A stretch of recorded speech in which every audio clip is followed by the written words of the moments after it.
જો ભાઈ આ એક ટોપિક છે ને બહુ જ ઇમ્પોર્ટન્ટ છે, બરોબર છે. કેમ કે ઘણીવાર સંખ્યાઓનો તફાવત શોધવાનું કહેતા હોય છે, સ્થાન કિંમતનો, દાર્શનિક કિંમતનો, બરોબર છે.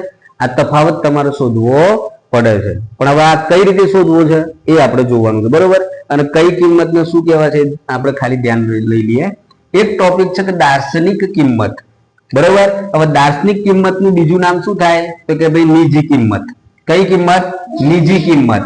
ત્રીજું નામ થાય પોતાની કિંમત. ચોથું નામ થાય સ્થૂળ કિંમત. એટલે તમને આમાંથી જે કંઈ પણ પૂછે ને એ બધું સમજી લેવાનું કે દાર્શનિક કિંમત જ છે. પોતાની કિંમત કીધી તોય દાર્શનિક કિંમત, નિજી કિંમત કીધી તોય દાર્શનિક કિંમત, સ્થૂળ કિંમત કીધી તોય દાર્શનિક કિંમત, બરોબર છે ને. એટલે જે નિજી કિંમત છે એ જ તમારી દાર્શનિક કિંમત. હવે દાર્શનિક કિંમત એટલે કેવી કિંમત? તો તમને જે અંક દેખાય છે ને એ જ અંક, બીજી કોઈ જ વાત નહીં. દાખલા તરીકે જુઓ અહીંયા આગળ કે અંક કોઈ પણ સ્થાનમાં હોય પણ તેની દાર્શનિક કિંમત તેની તે જ રહે છે, બરોબર છે. એક્ઝામ્પલ લેવું હોય તો અહીંયા આગળ એક અંક છે, જો ભાઈ 9871 માં 8 ની દાર્શનિક કિંમત કેટલી થાય?